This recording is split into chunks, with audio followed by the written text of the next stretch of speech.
Assalamualaikum warahmatullahi wabarakatuh. Bapak Ibu semua, terima kasih atas waktu yang diberikan kepada saya. Untuk pagi ini saya rencananya akan membawakan materi tentang vaksin, terutama vaksin COVID pada anak. Terima kasih yang saya hormati Ibu Kepala Sekolah beserta staf jajaran pengajar di SD Muhammadiyah. Mungkin untuk mempersingkat waktu, saya mulai saja.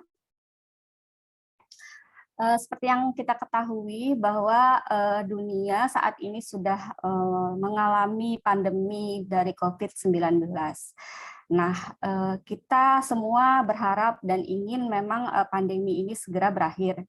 Nah, salah satu untuk mencegah untuk kita terkena COVID dan untuk salah satu cara mengakhiri bagaimana pandemi ini segera berakhir, berbagai cara, sebenarnya simple, salah satunya dengan memakai masker dengan benar yang pasti ya, mencuci tangan yang benar dengan air sabun mengalir maupun dengan hand sanitizer, yang sudah kita ketahui juga menjaga jarak dan membatasi mobilitas kita, dan salah satunya yaitu dengan vaksinasi.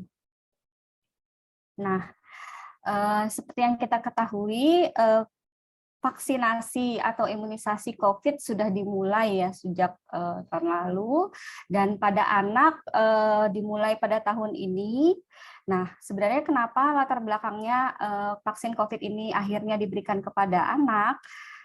Salah satunya yaitu karena para pakar berpendapat agar dunia ini bebas dari COVID-19, maka setiap orang itu harus divaksinasi, tidak terkecuali anak. Nah, vaksinasi pada anak ini akan membantu mempercepat tercapainya herd immunity. Nah, untuk kita kembali ke kehidupan yang normal dan dengan adanya pembukaan kembali sekolah yang aman, sehingga anak-anak harus vaksinasi. Nah, dan juga banyak orang tua yang menginginkan vaksinasi untuk anaknya. Nah, berikut adalah gambar di mana di sini kita bisa lihat ada 3 ilustrasi. Yang pertama adalah gambar yang warna putih itu orang tidak sehat, tidak diimunisasi. Yang kuning adalah orang sehat yang sudah diimunisasi, dan yang merah orang yang sudah sakit, terinfeksi, dan bisa menularkan. Nah, kita tahu di sini kalau kita lihat ya di gambar kiri atas itu, jika ada 3 orang yang terinfeksi dan di sekelilingnya ada orang yang sehat tapi tidak diimunisasi, kita bisa lihat di sini penularannya, maka hampir semua dapat menular ke seluruh orang-orang di sekitar atau masyarakat. Nah, yang gambar bawah, jika sebagian besar masyarakat sudah diimunisasi, yaitu gambar yang kuning itu, maka orang-orang yang tandanya ada yang warna putih itu, maka dapat terlindungi, penyakit bisa dihentikan, tidak menularkan ya, walaupun di sekitarnya ada orang yang tertular atau terinfeksi. Nah, ini adalah ilustrasi bagaimana penularan dari virus-virus atau penyakit yang dapat dicegah dengan imunisasi. Nah, yang paling atas itu virus COVID-19 yang asalnya dari Wuhan. Dapat kita tahu itu penularannya sebesar jika 1 orang terinfeksi, maka ada 2 orang nanti yang dapat ditularkannya, yaitu sekitar 2,4 sampai 2,6 kali. Yang di sebelahnya, maka itu adalah virus COVID yang terjadi di Eropa pada gelombang pertama, serangan gelombang pertama, tsunami pertama dari COVID-19, itu dapat bertambah banyak, 3 kalinya. Sedangkan varian alfa dari COVID-19 sendiri 4-5 kalinya, delta lebih banyak 5-8 kali, dan mumps atau gondongan ya, gondongan kalau orang bilang, nah itu sebenarnya lebih banyak, tapi dapat kita tekan dengan tercovernya sudah banyak anak-anak yang sudah diimunisasi ya. Nah, sampingnya itu campak. Nah, campak juga sudah sebenarnya lebih menular, akan tetapi bisa kita tekan penularannya dengan imunisasi karena sudah berjalan imunisasinya sudah sejak lama. Nah, jumlah kasus COVID-19 ini data saya dapat bulan November ya, di Indonesia itu ada 3.930.000 atau 300 yang sudah terinfeksi. Mungkin ada data terbaru, tapi ini data yang saya dapat. Nah, 12,9%-nya adalah kasus anak di bawah 18 tahun. Cukup besar ya. Dan 1 dari 8 pasien positif COVID-19 itu adalah anak-anak. Nah, 1 dari 100 pasien COVID itu meninggal adalah anak-anak. Nah, pertanyaannya banyak yang bertanya juga, anak kenapa lebih sedikit? Nah, penyebabnya ada berbagai alasan. Yang pertama karena intensitas paparannya lebih rendah ya. Kita tahu bahwa mobilitas anak itu kurang dibanding orang-orang dewasa. Nah, kebanyakan aktivitas anak itu di dalam rumah.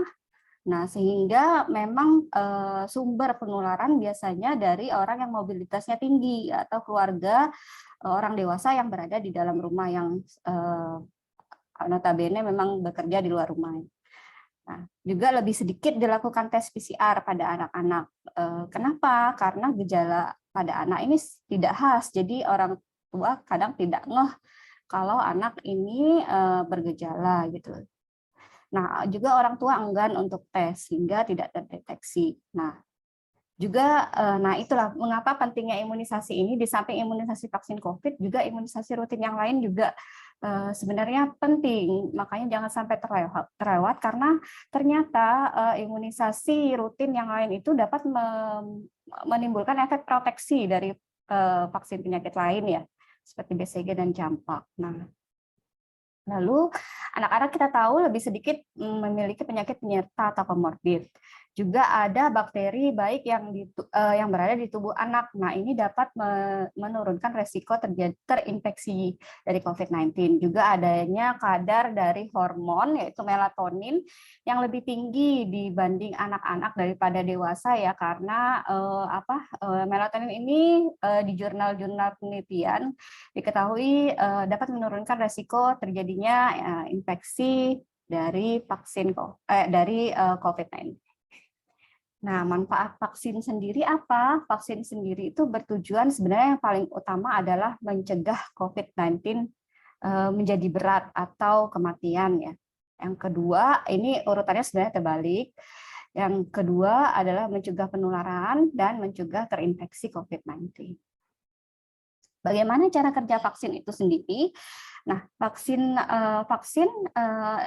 terutama vaksin COVID ya.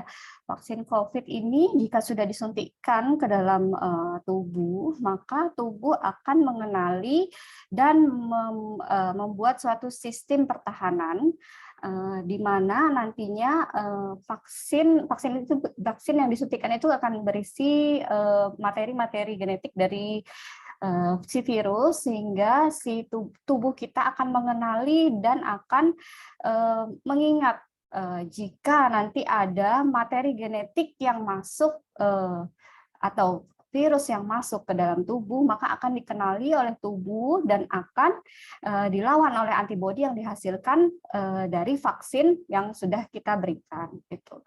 Jadi dia akan melawan si virus yang masuk. Nah, bagaimana vaksin COVID pada anak? Apa-apa saja? Nah, vaksin COVID yang masih dilakukan penelitian di dunia ini ada bermacam-macam. Di Indonesia sendiri yang sudah direkomendasikan adalah vaksin Sinovac. Yang direkomendasikan oleh Ikatan Dokter Anak Indonesia adalah Sinovac atau CoronaVac. Pemerintah merekomendasikan ada 2, yaitu untuk remaja kemarin adalah Sinovac dan Pfizer. Tapi untuk dari Ikatan Dokter Anak sendiri merekomendasikan untuk Sinovac. Yang lainnya seperti Moderna, Sputnik, Novavax, dan yang lain-lain masih dalam uji klinis. Nah, siapa saja yang bisa mendapat vaksin? Nah, kita tahu anak adalah seseorang yang berusia 0-18 tahun ya Ibu-ibu, Bapak-bapak. Nah, yang mendapatkan vaksin ini program dari pemerintah sekarang yang terbaru adalah anak lebih dari 5-18 tahun yang tidak memiliki penyakit bawaan atau penyerta tertentu yang tidak terkontrol. Nah, saya yakin ini sudah dilihat atau diakses di website atau Instagram, media sosial ya dari Ikatan Dokter Anak Indonesia oleh bapak-bapak dan ibu-ibu sekalian. Kalau sudah ada rekomendasi dari Ikatan Dokter Anak Indonesia mengenai pemberian imunisasi pada anak. Nah, rekomendasinya apa? Yang pertama, pemberian imunisasi COVID dengan memakai CoronaVac atau Sinovac pada anak golongan usia 6 tahun ke atas. Nah, sebenarnya untuk anak-anak remaja sudah dimulai ya sudah sejak lama 12-18 tahun dan baru dikeluarkannya rekomendasi pemerintah pada Desember ini diberikan usia 6-11 tahun. Nah, vaksinnya sendiri ini diberikan 2 kali dengan interval 4 minggu ya. Jadi dosis pertama ke dosis kedua itu sebanyak 4 minggu. Biasanya dilakukan di lengan atas. Nah, lalu ini sama ya 6-11 tahun. Nah, anak dengan penyakit komorbid seperti kondisi kronis yang stabil itu mempunyai risiko yang lebih tinggi untuk mengalami komplikasi bila menderita infeksi COVID-19. Maka dari itu, anak-anak ini bisa diberikan imunisasi setelah mendapat rekomendasi dari dokter yang merawat. Nah, anak yang telah sembuh dari COVID-19 yang mengalami long COVID perlu dilakukan vaksinasi COVID-19. Atau anak yang menderita COVID derajat berat atau MIS-C kita sebut, maka pemberian vaksinnya bisa tapi ditunda 3 bulan. Sedangkan bila menderita COVID berat, COVID derajat ringan sedang ditunda 1 bulan. Nah, bagaimana dengan anak kebutuhan khusus dan ada gangguan perilaku maupun di panti sosial atau perlindungan? Anak-anak ini perlu mendapat vaksinasi dan pemberiannya, vaksinasinya tentu saja melalui pendekatan khusus ya untuk pelaksanaannya. Nah, jarak vaksin minimal 2 minggu, jarak vaksin lainnya dengan jarak vaksin COVID-19 dengan vaksin lainnya, maksudnya vaksin-vaksin rutin lainnya adalah 2 minggu.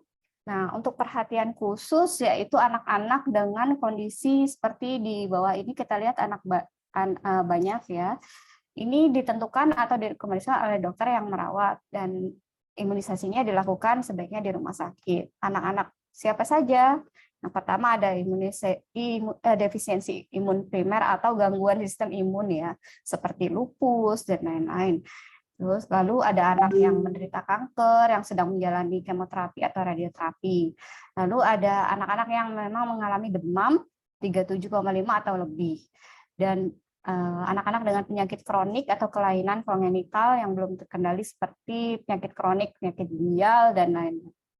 Juga ada anak dengan penyakit diabetes ya yang belum terkendali, lalu penyakit hormon lainnya, dan gangguan darah seperti hemofili, pasien transplantasi hati dan ginjal, dan pasien alergi berat seperti sesak napas dan gatal-gatal atau biduran menyeluruh. Nah, kontraindikasi atau tidak boleh diberikan imunisasi itu pada siapa saja, yaitu yang pertama terjadinya reaksi pada anak-anak yang di mana setelah imunisasi itu imunisasi sebelumnya itu terjadi reaksi anafilaksis atau reaksi alergi tercepat ya karena komponen vaksinnya. Lalu ada pasien dengan gangguan saraf ya atau infeksi saraf, lalu ada anak-anak dengan yang sedang menjalani pengobatan dengan imunosupresan atau untuk mendepresi sistem imun, dan dengan pengobatan kanker juga dalam 7 hari terakhir anak dirawat di rumah sakit atau mengalami kegawatan seperti sesak napas, kejang, tidak sadar, berdebar-debar, perdarahan, hipertensi, dan tremor berat. Lalu pemberian imunisasi tetap dengan menerapkan protokol pencegahan penularan COVID-19 ya, memakai masker, menjaga jarak, tidak berkerumun, dan jangan bepergian bila tidak penting. Nah, setelah imunisasi sebaiknya anak-anak ini ditunggu 15-30 menit. Ini bertujuan untuk mengantisipasi adanya kemungkinan munculnya reaksi alergi berat terhadap vaksin. Nah, untuk informasi lengkapnya mungkin bisa diakses di ini, tautan ini, atau di media sosial, Instagram Ikatan Dokter Anak Indonesia. Nah, efek samping pasca vaksinnya apa aja? Setelah vaksin, efek samping yang dapat terjadi apa saja? Nah, ini dari berbagai penelitian setelah dikumpulkan, ternyata vaksin ini bisa menyebabkan demam, nyeri kepala, mual, dan nyeri area suntikan. Akan tetapi jangan khawatir ibu-ibu dan bapak-bapak sekalian, karena efek samping ini setelah diteliti angkanya itu tidak besar. Hanya paling besar itu di kelompok anak 12 sampai 18 tahun, yang mana hanya sebesar 35%. Untuk anak 6 sampai 11 tahun cuma sekitar 18%. Jadi ada yang hanya nyeri di area suntikan, ada yang biasa saja gitu, jadi tidak besar ya, persennya gitu. Nah, mungkin pertanyaan sejuta umat, apakah vaksin COVID-19 aman untuk anak? Jawabannya iya, karena berbagai penelitian menunjukkan bahwa vaksinasi COVID-19 aman dan efektif. Sama seperti orang dewasa, efek samping juga dapat muncul, akan tetapi gejalanya akan hilang dalam beberapa hari. Nah, apakah vaksin ada banyak ya vaksin COVID ini, salah satunya inaktivasi dari komponen vaksinnya, yaitu kalau ini contohnya Sinovac ya, vaksin inaktivasi itu atau CoronaVac, efektif terhadap varian Delta. Nah, ini ada penelitian baru, penelitiannya dari Lee tahun 2021 bahwa setelah dilakukan penelitian ternyata vaksin ini terhadap varian Delta 59% dapat mencegah COVID-19 yang bergejala cukup besar, dan 70% mencegah COVID-19 gejala sedang, dan 100% dapat mencegah COVID-19 gejala berat.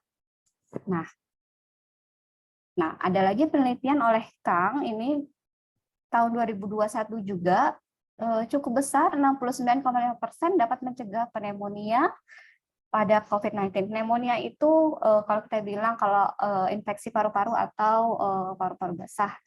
Nah, 100% juga dapat mencegah COVID-19 dari gejala berat. Nah, Bapak-bapak, Ibu-ibu, sebaiknya kita lindungi diri dan keluarga dengan vaksinasi COVID-19 dan tetap patuhi protokol kesehatan. Mungkin itu dari saya, sekian dan terima kasih. Assalamualaikum warahmatullahi wabarakatuh. Waalaikumsalam warahmatullahi wabarakatuh. Terima kasih Bu Dokter atas penjelasannya yang sangat luar biasa tadi.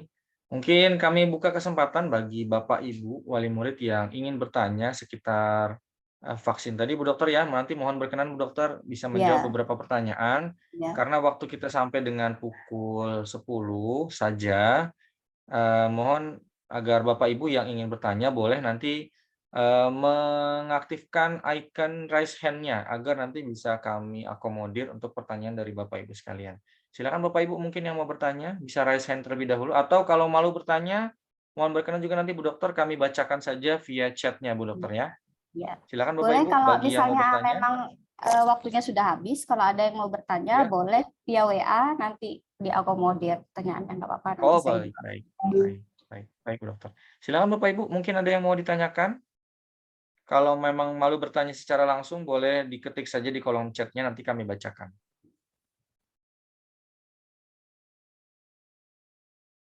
Ada, Bapak Ibu sekalian?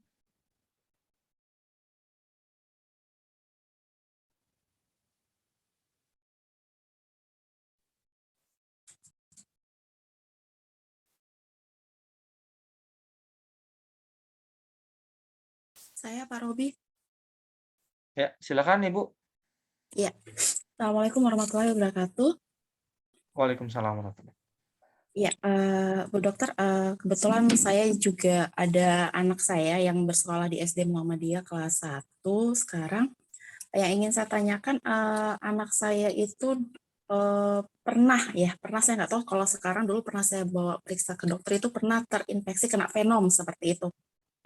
Nah, kira-kira kalau sekarang divaksin itu seperti apa, Dok, gitu? Terima kasih. Mohon maaf Bu, terkena apa tadi? Terkena Pernah ini waktu itu sempat periksa ke dokter dan memang ada sama dokter spesialis anak juga itu ada fenomia di ini sama dia gitu. Nah, ada venom venom paru-paru racun. ya, paru-paru basah. Oh, Jadi maksud saya itu usianya usia berapa ya? Sekitar masih usia TK sih waktu itu. Cuman maksud saya apakah aman untuk divaksin atau seperti apa gitu. Terima kasih. ya. Assalamualaikum warahmatullahi wabarakatuh. Waalaikumsalam. Ini saya langsung jawab apa gimana ya Pak? Boleh Bu, langsung dijawab saja Bu Dokter, silakan. Eh, karena kejadiannya sudah lama dan jika pada saat pemeriksaan untuk vaksin anak dinyatakan tidak demam atau tidak ada penyakit lain dan kok dinyatakan sehat, tanda vital baik, maka saya rasa tidak apa-apa, tidak perlu khawatir karena kejadiannya itu sudah lama, bukan penyakit kronis seperti yang perlu perhatian khusus yang sudah saya paparkan kemarin.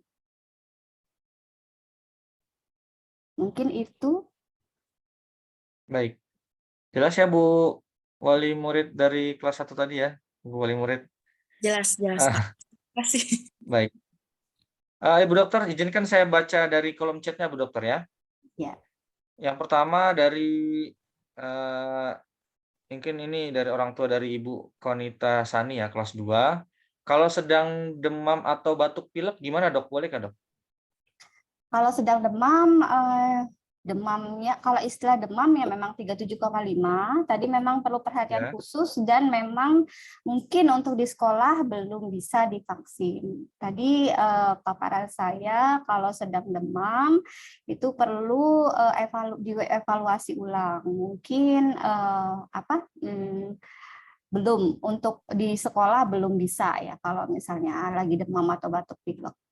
Nanti akan dievaluasi ulang, mungkin pelaksanaannya nanti bisa di rumah sakit. Oh baik, jadi memang suhu tubuhnya tidak boleh Diukur dulu, sebaiknya diukur dulu, karena kadang-kadang ya kita mengukur itu tidak pakai data, termo. maksudnya dengan hanya subjektif ya, dengan ini anak saya hangat atau demam gitu.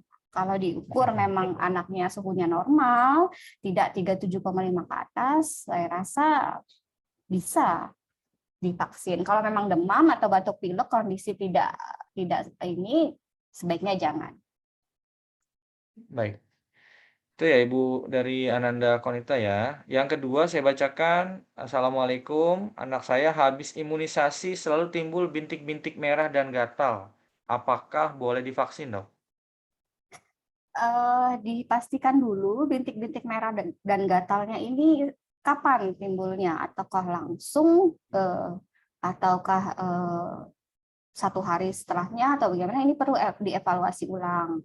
Nah, mungkin perlu konsultasi oleh dokter dulu sebelum imunisasi, karena seperti yang saya paparkan tadi kan salah satu kontraindikasinya adalah urtikaria general atau yang bahasa awamnya adalah biduran secara menyeluruh. Nah, bintik merah gatal-gatalnya ini mungkin habis imunisasinya kapan gitu. Maksudnya setelah disuntik apakah langsung muncul, apakah beberapa minggu kemudian ataukah beberapa hari kemudian. Nah, itu perlu dievaluasi. Jadi sebaiknya konsultasikan dulu dengan dokter. Baik. Sebelum saya lanjutkan lagi pertanyaan di chatnya, ada yang mengangkat tangan dari Ibu Nur Aziza Akila Mustafa. Ini ibunya atau nama anaknya? Mohon maaf Bu. Silakan Bu, di-unmute Bu.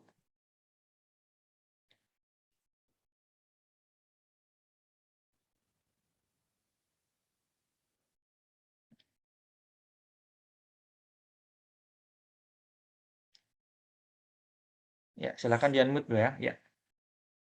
Assalamualaikum warahmatullahi wabarakatuh. Waalaikumsalam warahmatullahi. Karena anak saya sering ini, Dok, kayak batuk, pilek, sesak napas gitu. Itu apakah aman divaksin atau tidak? Sesak napasnya apa ya, Bu? Kalau misalnya sesak napas seperti asma, penyakit kronis, nah itu kita nilai dulu apakah ini terkendali atau tidak. Kalau misalnya cuma infeksi, maksudnya infeksi pneumonia sebelumnya itu pun sudah lama atau beberapa tahun, beberapa bulan sebelumnya, dan pada saat kondisi anak saat mau diimunisasi itu dinyatakan sehat, maka tidak ada kontraindikasi untuk pemberian imunisasi. Seperti itu. Selama ini Dok belum juga ada kayak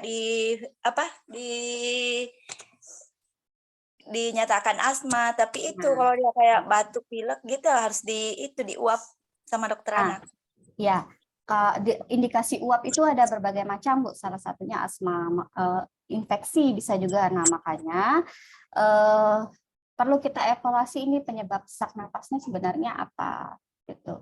Tapi kalau pada saat apakah dia kambuh-kambuhan setiap bulan terkena, nah bagaimana, dan sesak napasnya itu karena apa? Apakah infeksi atau kalau karena infeksi, Bu, kalau karena infeksi dan pada saat akan dilakukan imunisasi anak sehat, tidak lagi infeksi, maksudnya infeksi saluran napas dan segalanya, saya rasa aman. Kalau misalnya ini Dok, kayak orang tuanya dulu kan punya riwayat asma, apakah anaknya itu punya? Soalnya takut juga kan ya, dokter juga enggak menyatakan dia ini asma, tapi dia itu kalau kayak ada cuaca dingin atau apa, dia tuh kadang itu kayak dia batuk, sesak gitu. Nah, untuk penilaian asma sendiri kita perlu tidak bisa langsung ini asma, tidak bisa, harus digali lagi. Kalau riwayat orang tua punya riwayat, memang memang akan ada istilahnya bisa diturunkan seperti itu, tapi bentuknya bisa asma, bisa lain-lain. Nah, itu perlu pemeriksaan lebih lanjut. Sebaiknya konsultasikan lagi dengan dokter yang merawat seperti itu.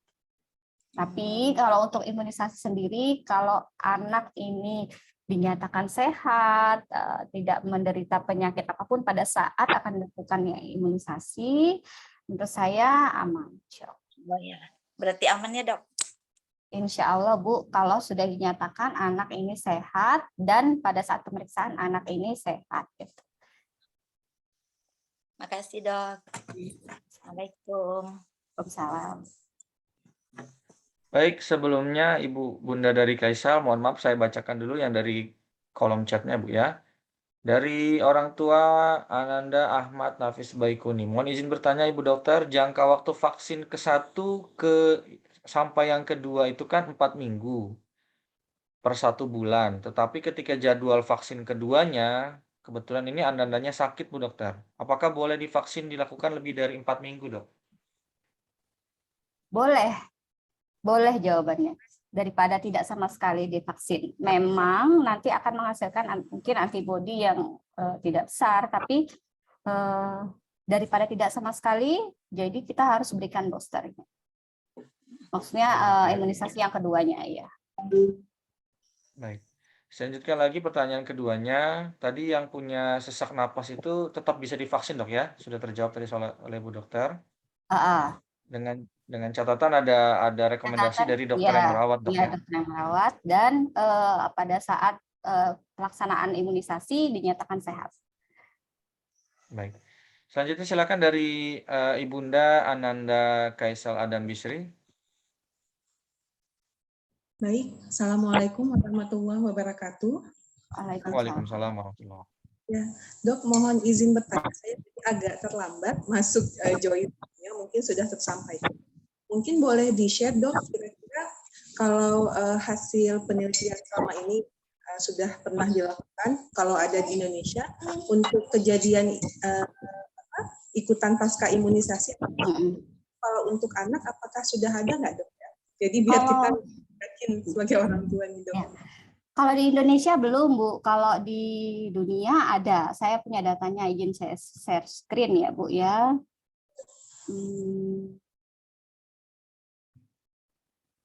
Nah, ini datanya, Bu. Nah, ini kejadian AE itu adalah adverse effect atau efek samping gitu ya, keamanan vaksin Sinovac pada anak. Ini dari BP POM, dari WA. Ini yang atas itu usia 3 sampai 5, 6 sampai 11 dan 12 sampai 17. Nah, kita bisa lihat di sini ini penelitiannya ya Bu, jika vaksin Sinovac itu diberikan pada dosis rendah, medium maupun yang placebo atau yang ini pengganti, maka kita lihat di sini persennya itu tidak besar. Yang besar itu pada anak-anak 12 sampai 17 tahun itu pun tidak sampai 50%, cuma 35%-an.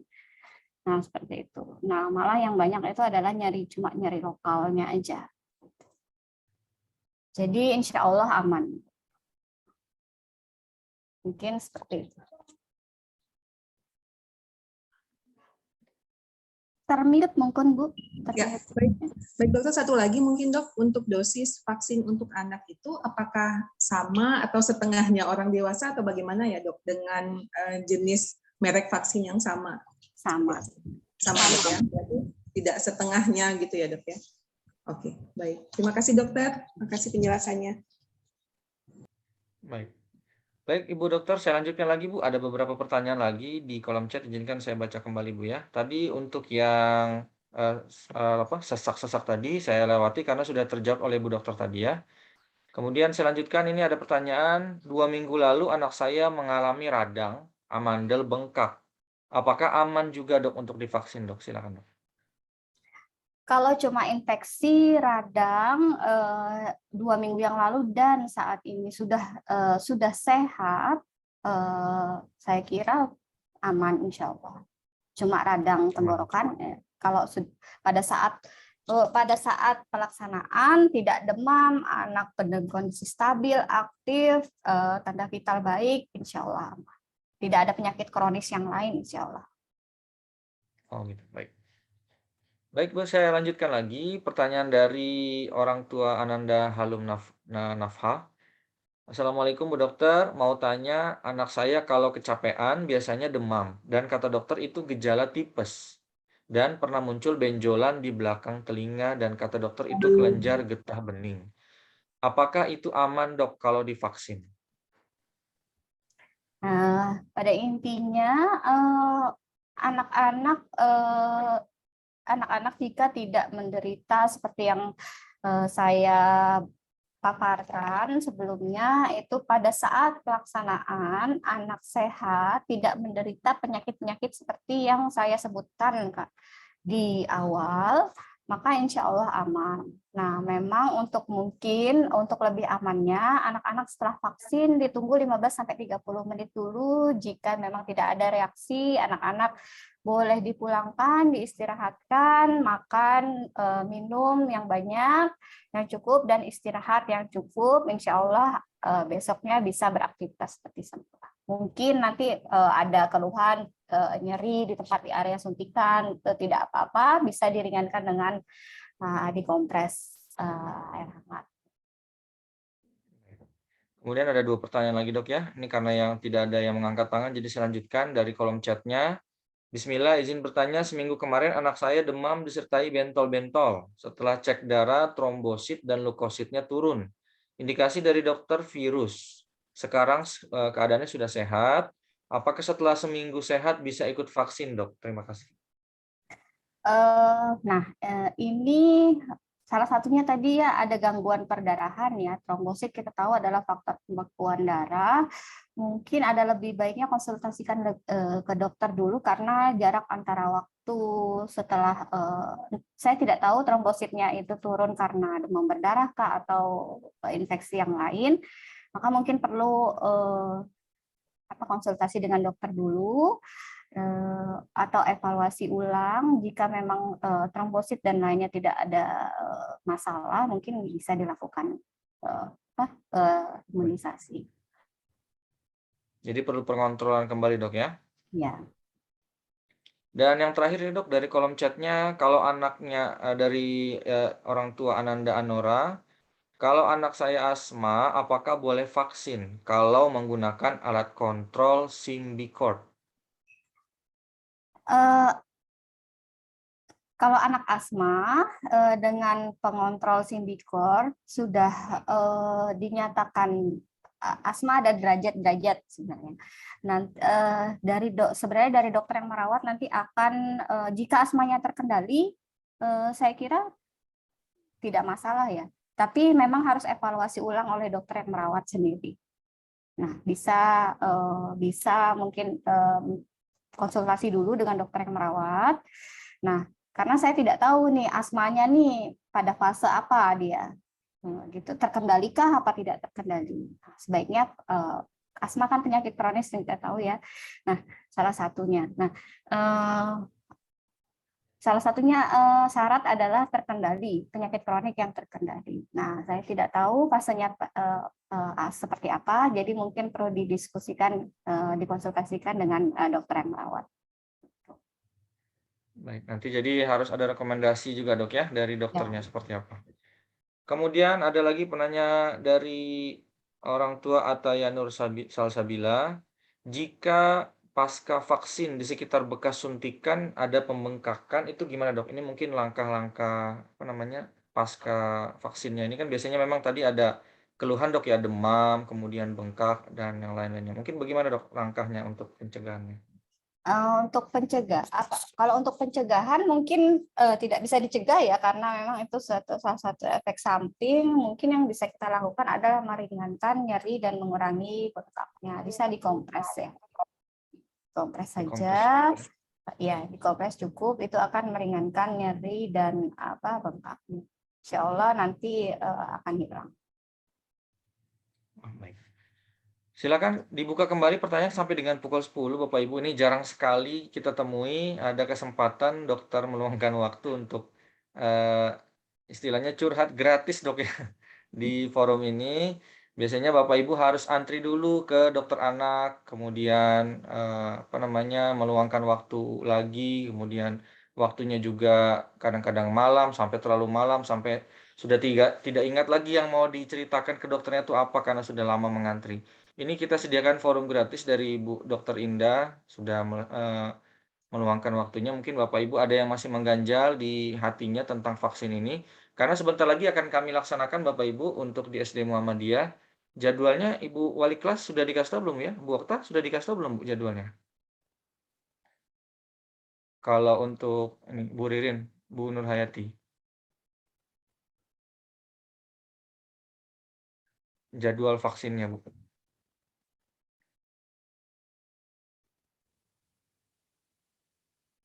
Gimana Bu Ririn? Apa sudah ada informasi Bu? Sudah diinformasikan ke wali kelas dan didistribusikan ke wali murid? Gimana Pak Robi? Coba gimana? Kalau jadwal vaksin apakah sudah kita informasikan ya Bu melalui wali kelas harinya? Oh iya, jadwal vaksin suratnya sudah jadi, tapi bagi rapot Pak biar nggak lupa Oh iya. Wali murid. Jadi nanti setelah rapot hari Senin kita rapotan, nanti sekalian surat pemberitahuan untuk vaksin kita kita bagikan. Selain itu untuk ini kan ini banyak yang tidak ikut karena mungkin sekarang libur ya, jadi nanti guru-guru bisa maksimal memberikan informasi tentang pelaksanaan vaksin ini ketika kita bagi rapot. Demikian Pak. Oh baik. Saya lanjutkan kembali Bu Dokter, mohon maaf ada 2 pertanyaan lagi dari kolom chatnya dari orang tua Ananda Rizky Zafira Ridwan. Anak saya pernah sakit perut beberapa hari. Menurut dokter itu karena virus lagi dok. Apakah itu tidak pengaruh kalau divaksin dok? Menurut saya kalau pada saat pelaksanaan, kembali lagi, kalau pada saat pelaksanaannya anak tidak menderita penyakit apapun, tidak menderita keluhan apapun, dan tanda vital baik, tidak demam, menurut saya bisa. Bisa aja ya. Karena memang saya juga alhamdulillah sudah 2 kali divaksin, jadi sebelum divaksin memang biasanya ada pemeriksaan-pemeriksaan tertentu dok ya, ditanya-tanya dulu, kemudian diperiksa dulu tensinya, dan yang lain-lainnya. Jadi tidak langsung asal suntik Bapak Ibu ya. Jadi tidak datang duduk suntik, bukan seperti itu. Jadi memang harus akan ditanya dulu ada penyakitnya atau tidak dan yang lain-lainnya seperti itu mungkin untuk informasi tambahannya. Kemudian saya lanjutkan kembali dari orang tua atau wali murid Mahari Zikra. Izin bertanya Bu Dokter, anak saya baru ada 1 minggu lalu terkena cacar. Apakah bisa ikut vaksin di hari yang dijadwalkan nanti? Kami rencananya hari Rabu dok. Izin bertanya, gitu ya Bu Dokter ya. Jadi bagaimana dok? Kalau Kalau untuk untuk vaksin cacar ya, bukan campak ya. cacar. Kalau cacar menurut saya rekomendasinya tadi kan kalau cacar sebenarnya memang benar cacar atau bukan itu memang perlu dipastikan kembali. Nah, kalau memang betul itu cacar, mungkin menurut saya karena seminggu yang lalu ya baru ini, menurut saya sebaiknya ditunda dulu. Tunda dulu 1 bulan, 4 minggu, nanti baru kalau ada jadwal vaksin lagi baru boleh ikut. Baik.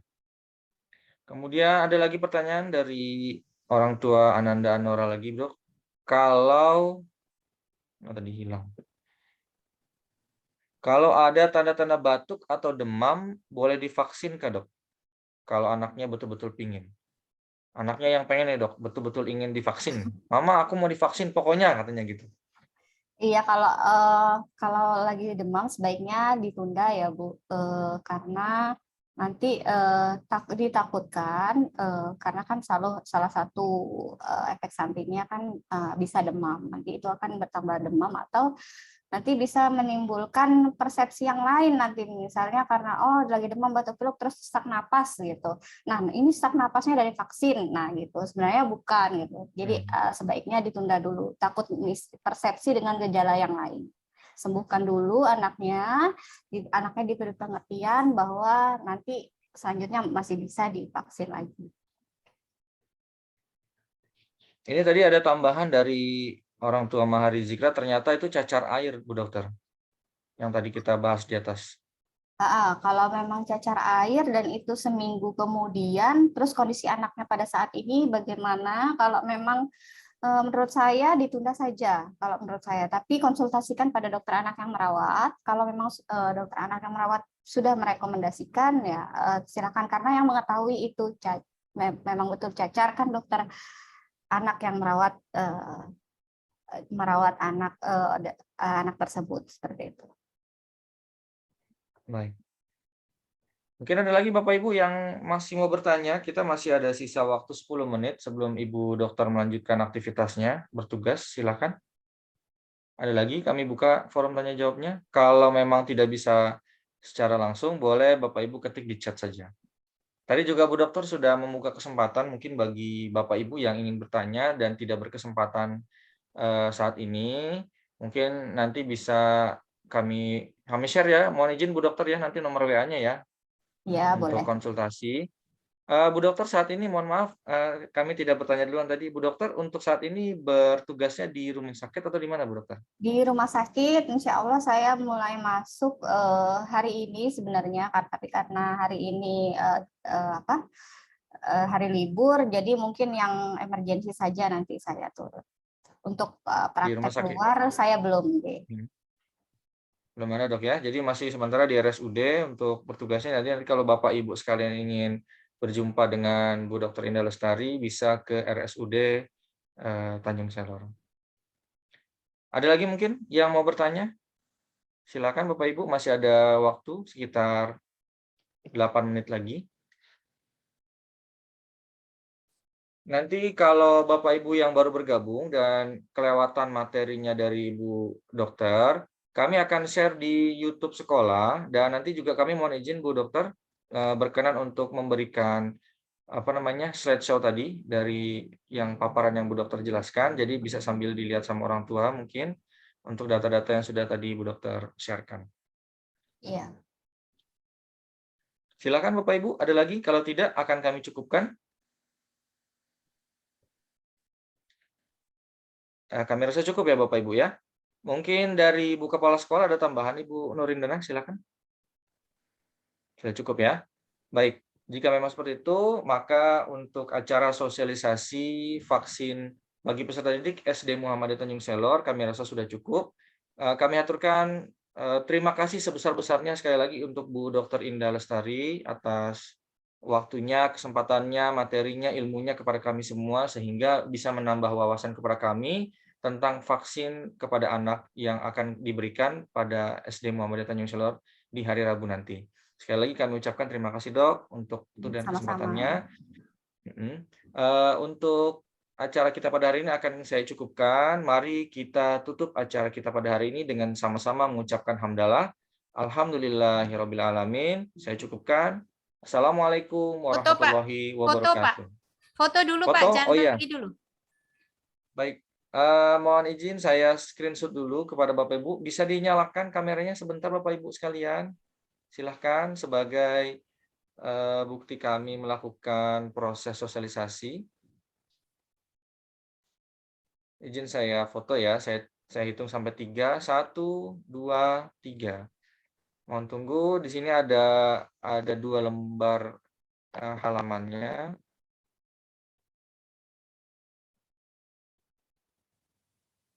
Untuk halaman kedua, 3 lembar ya, mohon maaf. 1, 2, 3. Dan yang terakhir, baik, 1, 2, 3. Baik, sekali lagi terima kasih kepada Bapak Ibu sekalian. Bagi yang berkenan untuk meninggalkan ruang Zoom ini, silakan kami perkenankan. Terima kasih kembali Bu Dr. Indah ya. Bu Ya, Indah, saya izin live ya Pak. Ya, Assalamualaikum. silakan Bu. Waalaikumsalam warahmatullahi wabarakatuh.